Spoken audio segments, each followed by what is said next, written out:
Election আসলেই ভাওতা দেওয়া, মিথ্যে কথা বলা, ছলনা করা।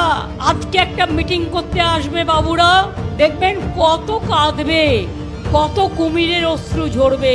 জিজ্ঞেস করুন, আমরা যে তোমাদের 11 লক্ষ বাড়ির তালিকা দিয়েছিলাম, 3 বছর ধরে তোমরা আবাস যোজনার টাকা দাও না, রাস্তাঘাটের টাকা দাও না, 100 দিনের কাজের টাকা দাও না।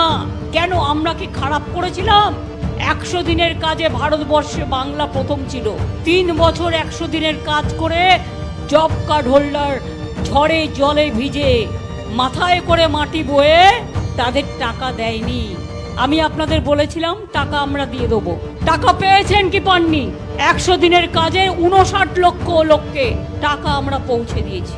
যে 11 লক্ষ লোকের ডেটা আমরা দিয়েছি ওদের, যে এদের আবাস পাওয়া দরকার, এদের বাড়ি মাটির বাড়ি, এরা গরিব, আগে ওদের পাওয়া দরকার, সেই নাম্বার থেকে ফোন নাম্বার নিচ্ছে।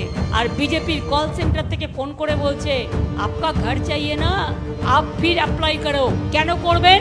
আপনার তো দরখাস্ত করা আছে। আর আমাদের সরকার তো বাজেটে 3 মাস আগে বলে দিয়েছে যে আপনাদের মে মাসের পরে ওটা আমরাই করে দেবো।